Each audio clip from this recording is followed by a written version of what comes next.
the essence of the eternal divine spirit, the one that causes all that exists to exist, the one that is self-existent. How many men have children and the children never meet their father? See, you created a void in that child because you are a part of that child. Black power! Black power! Black power! Black power! Black power!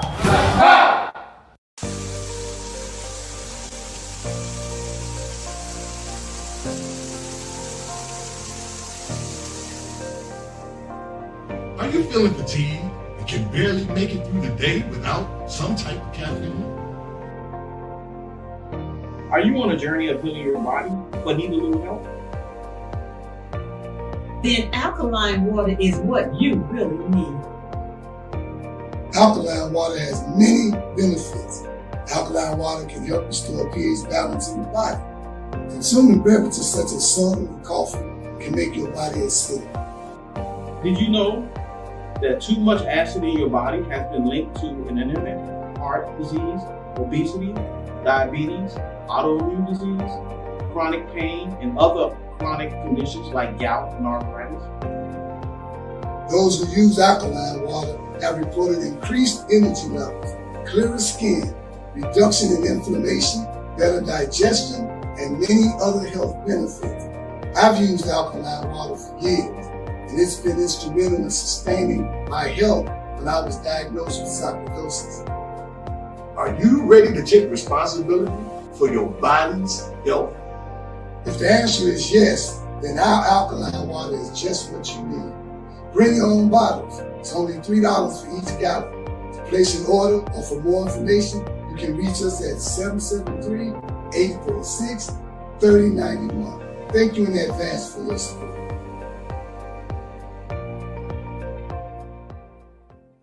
Hi, my name is Sister Ebonee Stevenson.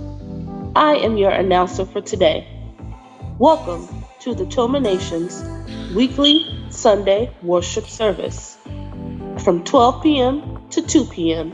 every Sunday at 616 East 71st Street here in Chicago, Illinois, and also live on Facebook. If you would like more information, you can reach us at www.facebook.com/TomaNation2 or give us a call at 773-952-8302. Now I am going to recite our opening.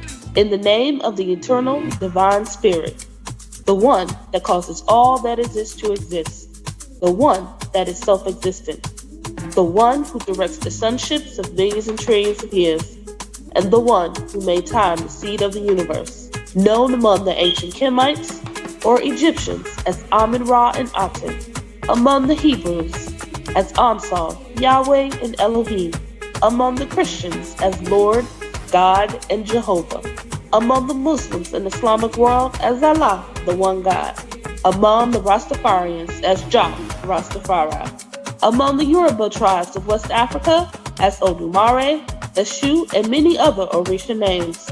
I bear witness that all these names refer to the same one, Almighty Spirit, and it is to that essence which I give reverence and to whom I submit.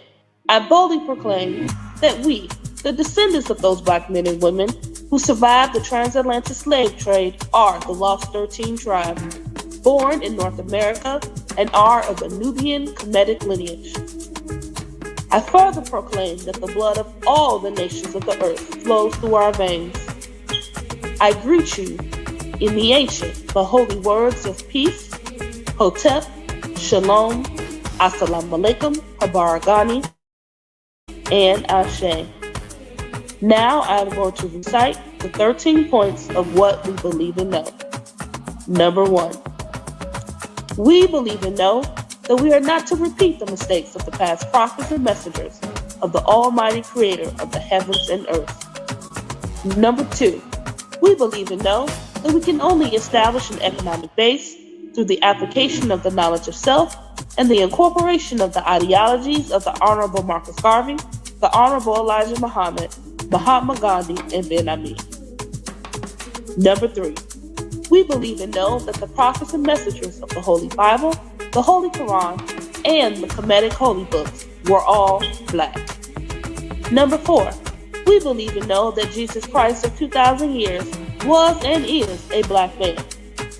Number 5, we believe and know that the knowledge of the Almighty Creator goes beyond books written by the prophets and messengers of the Almighty Creator. Number 6, we believe and know that in order to promote and coordinate unity, we must first recognize and accept the uniqueness of being able to worship our Creator, regardless of religious denomination, name, title, ritual, particular dress, or holy book, as long as it recognizes the Almighty Creator of the heavens, earth, and the universe as supreme. Number 7, we believe and know that it is impossible to tell the truth without exposing the wicked governments of the world. Number 8, we believe and know that the United States government, in collaboration with other European nations, have a now objective to exterminate dark-skinned people of color off the earth through the act of genocide. Number 9, we believe and know that some of the most effective methods that are being used today are AIDS, birth control, alcohol and drug abuse, vaccinations, gang and domestic violence, systematic elimination of trauma centers, the public school system, and public aid within the black communities of America and the world. Number 10, we believe and know that the last trick that Satan is playing on us is the dividing of us by our religious differences, religious gangbanging. Number 11, we believe and know that the conflict between the various religions are comparable to the conflict between various street gangs within the inner cities of America. Number 12, we believe and know that the war on drugs and gangs is a diabolical plot to disarm the black community of weapons, break up the black family, withdraw our constitutional rights, also kill and incarcerate young black males under the undercover code name Able 2029. And number 13, we believe and know that every letter, shape, sound, and numerical value contains esoteric information that completely transcends the specific contextual meaning of the word. Our purpose: to bring about the growth of a righteous community in accordance with the laws of the Creator of the universe, under the leadership and guidance of Brother Minister Raheem Kossed Oxen, to provide solutions to the social and economic ills that plague the communities of urban America. Our goal: to re-educate and retrain youth and young adults to develop positive moral values as an alternative to delinquent behaviors, because you can't rebuild a community and not rebuild the minds of the residents of the community to meet the responsibilities of maintaining the community's image. Our mission: to enhance the economic development of our communities by establishing businesses, real and personal properties, thereby creating jobs and/or entrepreneurship training programs that will reverse the concept of leaving the community to buying back the community. Our motto: let your light so shine before men that they shall see your good works and glorify your Father which is in heaven. Matthew 5:16. Now we're going to recite our salute to the red, black, and green flag. Everyone put your right fist in the air and repeat after me. Here's to this flag of mine, the red, black, and green. Hopes in its future bright, Africa has seen. Here's to the red of it, great nations shall know of it. In time to come, red blood shall flow of it. Historians shall write of it, this flag of mine. Here's to the black of it, 400 million's back of it, whose destiny depends on it. The red, black, and green of it, oh flag of mine. Here's to the green of it, young men and women shall dream of it, face shots and shells for it, maidens shall sing of it, waving so high. Here's to the whole of it, colors bright and pole of it, pleased is my soul with it, regardless of what is told of it. Thanks to God for giving him this great flag of mine. Please keep your right fist raised high in the air as we sing our Black National Anthem.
Black power, black power, black power.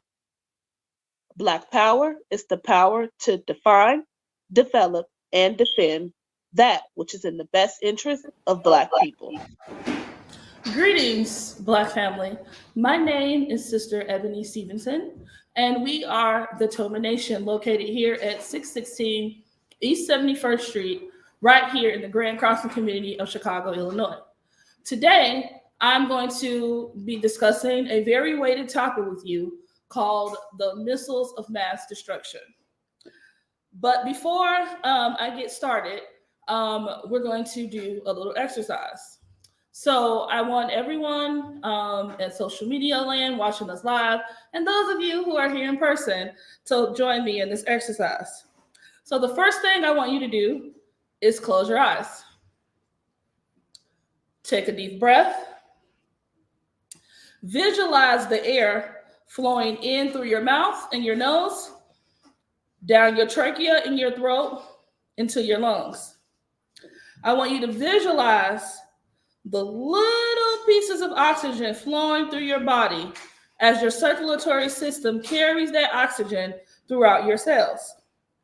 Now, I know that as Black people, we are the most hated and persecuted people on the planet, and ourselves and our families go through so many ups and downs due to this persecution, especially here in America, with us being on the economic bottom. And as our leader, teacher, and God, Minister Rahim, will say, in these United States of America, you yourself might be going through some challenges, and they can be very painful challenges. But I'm here to tell you that no matter what you're going through, Black man, keep your eyes closed. We still visualizing. Black man, Black woman, Black family, that you can overcome it. Because you have something very valuable inside of you right now that approximately 150,000 people today across this planet lost. And that is the breath of life. As long as you have that inside of your body, you can take control of your life and start making the moves you need to change your life for the better for you and those around you. Don't ever let the season you are in now stop you from reaping your blessings from the future, because you always have the opportunity to get back to God, the creator, the great mind, Allah, or whatever name you might call that divine essence, and the inheritance that is owed to you as a birthright. I pray that this message went out to those who needed it, who needed to hear it on this awesome and amazing Sunday afternoon. Now you can open your eyes. So now I'm going to start my lecture.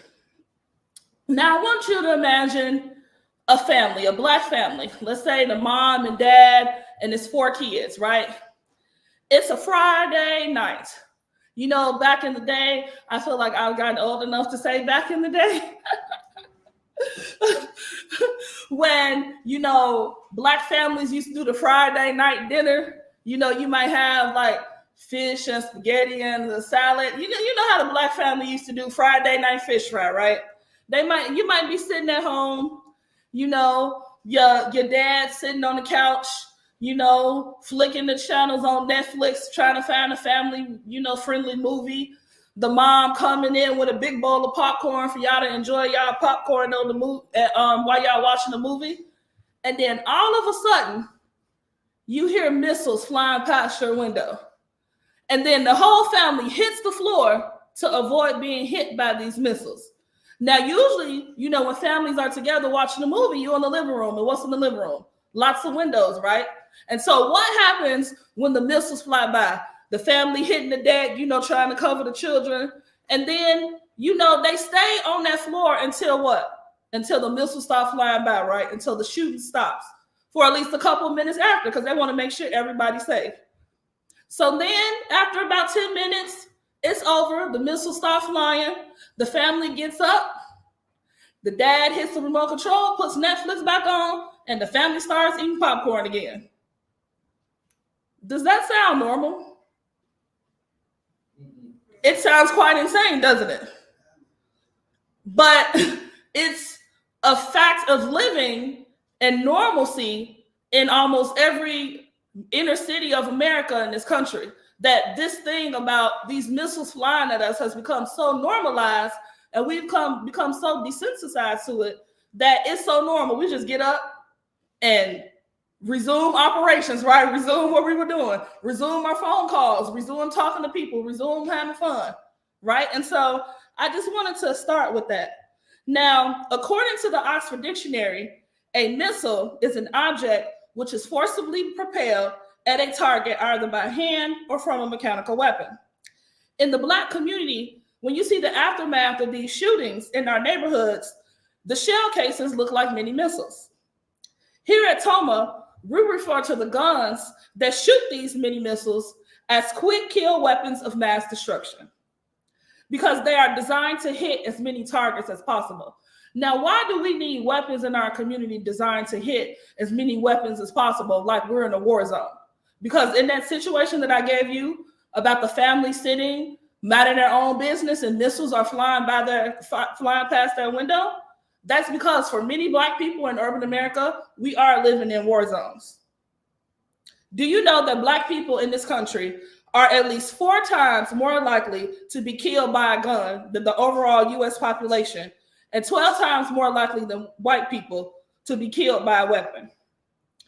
In 2020, there were 19,000 gun homicides, with Black people accounting for 62% of the total and white people only 21%. Now, I'm just gonna break that down for you. I know sometimes, you know, when you're throwing out stats and numbers and stuff, sometimes people are like down with that because they're math nerds, and then some people, they might need a little bit more visualization. So for those of you who need a little bit more visualization, that is 12,000 Black bodies who were victims of gun violence. 12,000 people in this country, 12,000 Black lives lost. 12,000 future doctors, lawyers, community builders who lost their lives due to gun violence. In 2022, 1 in every 67 Black men ages 18 to 24 in Philadelphia were killed or injured in gun homicides or shootings. In Rochester, New York, these are areas that have large Black populations. It was 1 in 50 young Black men. In Cincinnati, it was 1 in 44 young Black men. On average, more than 12,400 Black people die from gun violence every year. And in 2021, it was the highest that it's ever been at 15,548 deaths alone. And that is the highest number of record of lives lost due to gun violence, of Black lives lost. Now, I want you to remember that number. Remember 15,548, because we're going to come back to it, because it is a very important number. Now, how crazy is it, despite the fact that Black boys and men only account for just 6% of the total population, that they comprise more than half of all gun homicide victims? These are your sons, your fathers, your brothers, your cousins who are being killed every year. If we put a random group of Black people together in one room from every major city in urban America and ask them if they've ever lost a family to gun violence, how many hands do you think will go up?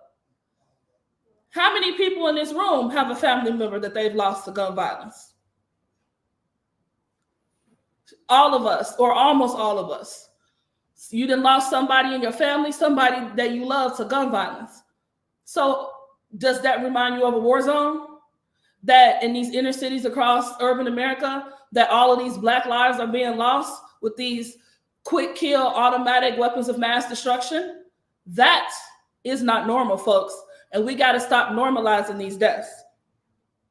Across the country, a Black person is shot and wounded every 11 minutes. So if you look at the clock right now, it's 12:40. So 11 minutes from now, somebody is going to be shot, a Black person somewhere in this country. So every 11 minutes, a Black person is shot here in America. In Illinois, Black people are 38 times more likely than white people to die from gun violence. Now, around 60% of Chicago's youngest children live in communities where 91% of the homicides take place. So our babies are living in neighborhoods where 90% of these gun homicides take place. That sounds like a war zone to me. I don't know about you. In other words, in 2021, more Black men ages 15 to 24 died in gun homicides. Now listen to this. I got to repeat this. So I want you to open your ears and listen to this, because of all the things that I found out in my research, this is the first of two of statistics that you need to share with your family and your friends, because this is absolutely absurd.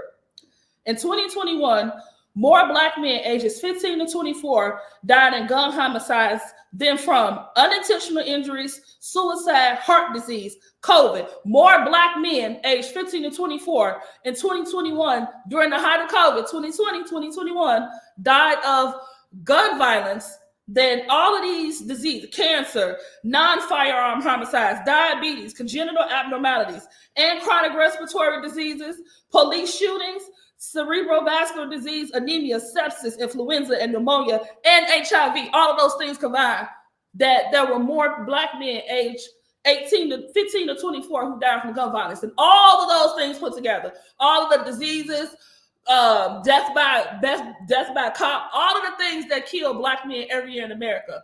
And of all of those, more Black men die from gun homicides than any of those things. What does that evoke in your heart, in your mind, when you hear things like that? I mean, we know the things that are going on in our communities, but when you talk about Black people as a whole in this country, how does that make you feel? Young Black males aged 15 to 34 are 6 times more likely to be killed by a gun than their white counterparts. And you know how we always talk about, here at Toma, we already know who we are as Black people here on this planet. We already know who we are. But there's some of us who are a little bit confused and are part of the POC brigade. And when I say POC brigade, I mean the people of color brigade, that they want to be like, oh, we're all people of color. We should work together. We're all going through the same things. And so let me tell you something. As I just read that statistic, young Black females aged 15 to 34 are 6 times more likely to be killed by a gun than white females. Latina females are 1.4 times to be more likely to get killed by a gun, and Indigenous women are 3 times more likely to get killed by a gun.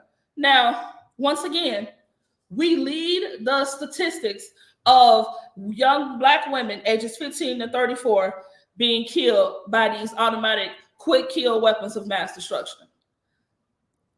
Gun violence is also, this is the second statistic that I said that was crazy.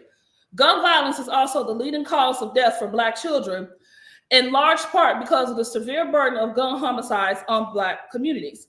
In fact, while gun violence only recently became the leading cause of death for all children in 2020, gun violence has been the leading cause of death for Black children since 2006. So since 2006, gun violence has been the leading cause of Black babies in this country.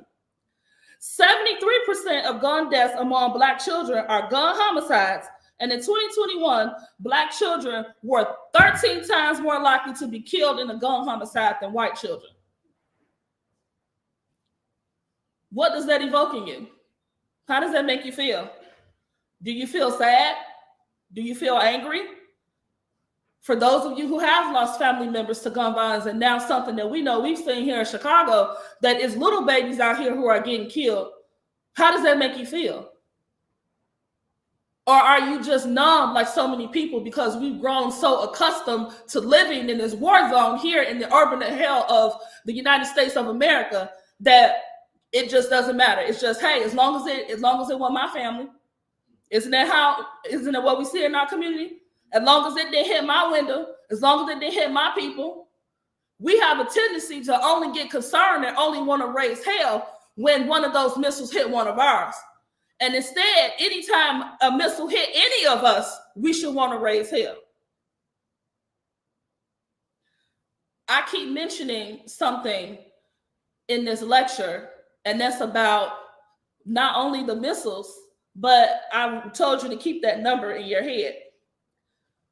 The theme of this, when we're talking about missiles and talking about war zones, is that even though this is that Black people in urban America face, we are having these conversations right now. We're having, oh, who did the shooting? Oh, do you know who the shooter is? We want to offer a reward for the shooter. We're going to do these things. But who's talking about why is there a flood of guns in our community and where are these guns coming from? Nobody is having a conversation about that because it doesn't make sense that all of these guns are coming into our community and everybody act like they don't know where they came from. Now, if it was somebody in the white community and they were being killed by these quick kill automatic weapons of mass destruction, they'd be raising hell. We'd be watching it on Twitter, on Facebook, on TikTok, on Instagram, because some little white girl or some little white boy then got killed by the guns. We see it all the time with these school shootings. They take up all the media space talking about these little white babies that's getting killed, but when Black babies are being killed, it's just a blip on the screen. And sometimes we don't even hear about it at all. Sometimes we get these babies are getting killed and they be like, oh, I didn't see that on the, older people tend to watch the news. I love you, mama. I know you're watching. But for those of us who don't watch the news, we'll be like, did you see this 11-year-old got killed? It was on social media. Oh, that wasn't on the news because they don't care about the deaths of our children. Now, talking about war zones, I'm going to bring another statistic that I found was really interesting. And the crazy thing is, it's 12:47 and I'm barely, it's kind of like how when Minister Murray does his lectures and he like, dang, I done went off for something else and I don't know if I'm going to get done with this lecture. I'm not going to get done with this lecture, you guys, today because I have a lot of things to share with you, but I'm going to go as deep as possible for this next 13 or so minutes that I have. And then if you would like us to continue this conversation on Wednesday, you can leave us a message on our social media, whether you're watching live on Facebook or YouTube, if you would like to continue this conversation. Now, we've heard a lot about the war in Israel, against the Palestinians, right? And there's always these stats and figures about war that pops up when you do the research. So it's estimated that an average of 250 Palestinians are killed every day due to this war in Gaza. Now, hold on to that. 250 Palestinians are being killed every day in this war in Gaza, right? They're saying that the daily death rate in Gaza is higher than any of the other major 21st century conflicts. So I want you to think about that. To get some clarity to that number, the estimated daily death rate for other armed conflicts Syria was 96.5 deaths per day. In Sudan, it was 51.6 deaths per day. In Iraq, it was 50.8 deaths per day. In Ukraine, it was 43.9 deaths per day. And in Afghanistan, it was 23.8 deaths per day. Now, remember that number I told you to think about earlier, that 15,548? Remember, that was in 2021, 15,548 Black people lost their lives due to gun violence here in America. Do you know that is an average of 43 Black people being killed every day due to gun violence in this country? And the crazy thing is that that's almost the same as the daily death rate for the Ukrainian war. And it's more than double the daily death rate of the Afghanistan war. So do you see this theme of talking about war zones? When we're talking about these Black lives that are being lost, we're living in war zones. Now, I know that was a lot of info, to absorb in one setting. It was a lot of stats. But these are things that we need to know, because when we talk about solutions and the things that we need to do to improve the conditions of our community and address why there's this flood of guns, we need to know all of these details. I also want to preface this conversation because, when we're talking about, gun violence and things like that, we're not asking the Black family to throw out your legal weapons, right? That's not something that we're doing. What we're saying is we're addressing the flood of guns in our communities. Because as Black people here in America, where we're only 13, now they say 14% of the population, we don't control no borders. We don't control no ports.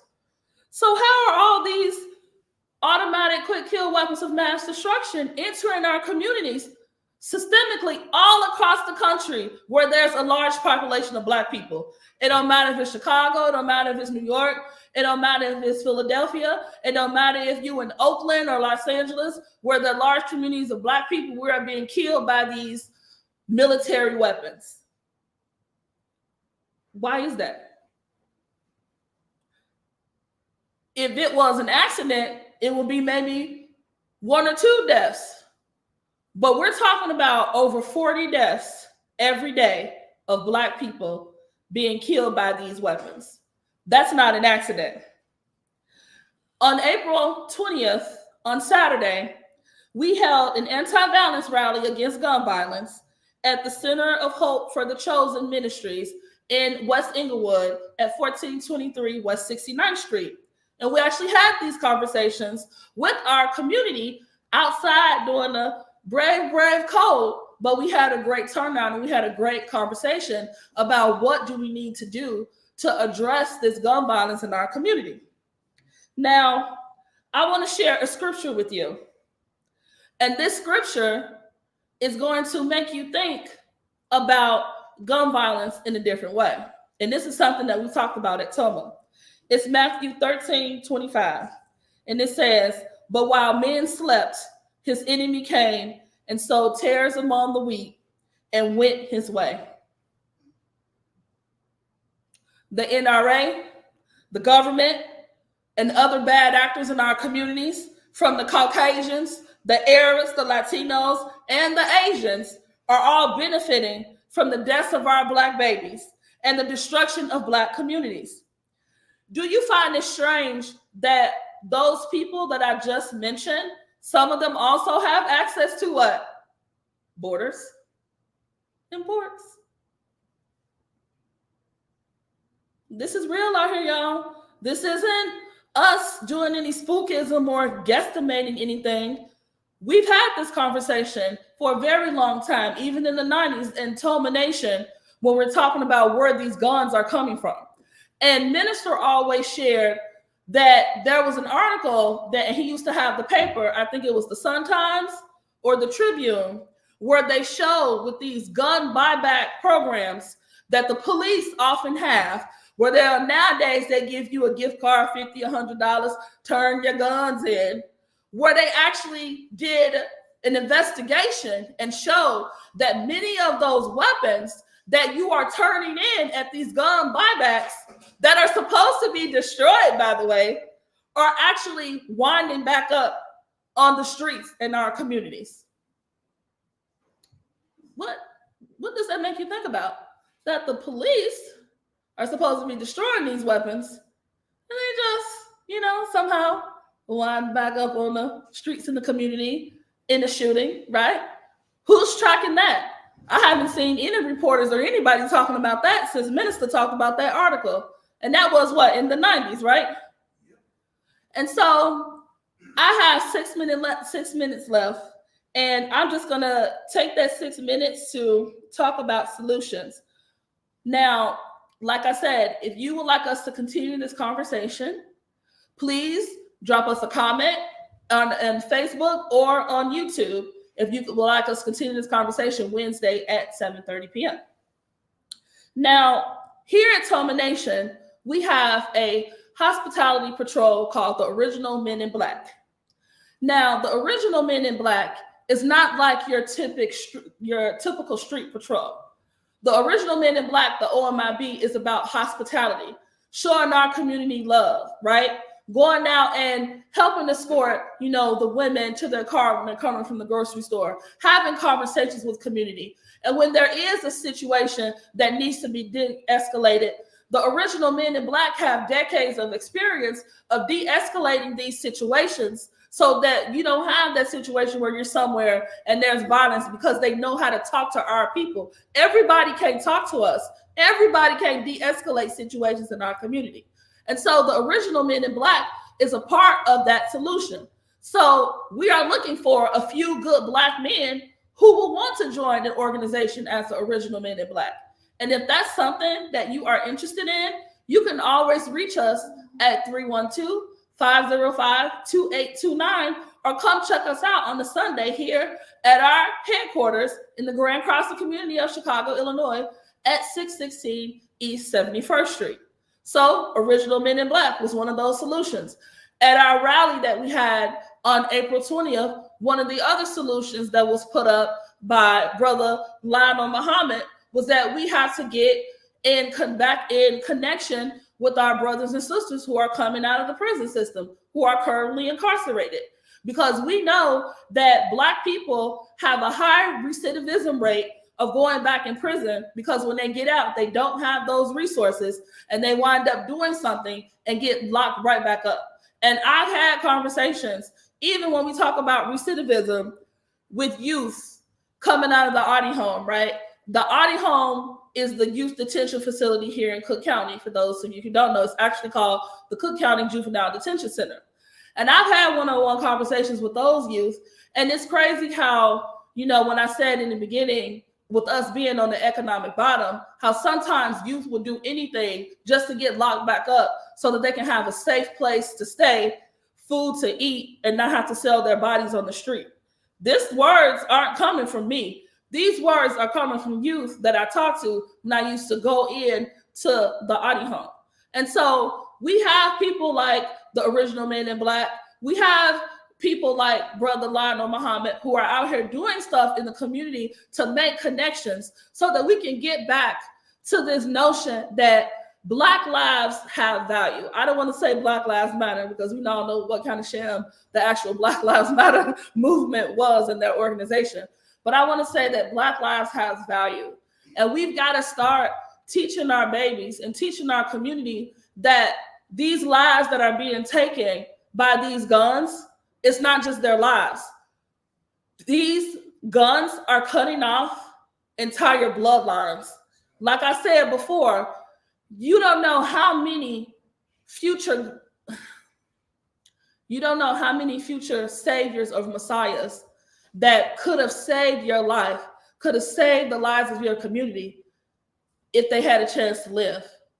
And we also don't discuss, I said this before, we don't discuss the karma, the blowback that comes on your family, because the people that are using these quick kill automatic weapons of mass destruction, they're not strangers. They're your family, your sons, your brothers, your uncles, your cousins. And so we need to start getting back to valuing our Black lives. And so, like I said, if you would like us to continue this conversation Wednesday at 7, drop us a comment on Facebook or on YouTube. Thank you so much for joining us today at our Toma Nation weekly Sunday broadcast here at 616 East 71st Street. You are more than welcome to join us next Sunday here live. We would love to see you. Thank you, Black family. Black power. Join us for our weekly Sunday worship service. We invite you and your family to join us live every Sunday at 616 East 71st Street at our new time from 12:30 to 1:30 p.m. and on Facebook from 12:30 to 1 p.m. If you have enjoyed what you have heard, please feel free to support us with a monetary gift on Cash App at $TOMANATION. Once again, that's $TOMANATION. This will conclude our live stream. The message you have been listening to will continue live here at the Toma headquarters. We thank you, Black family. See you next Sunday. Black power. This is the eternal divine spirit. The The one that causes all that exists to exist. The one that is self-existent. How many men have children and the children never meet their father? See, you created a void in that child because you are a part of that child. Black power! Black power! Black power! Black power! Black power! Black power!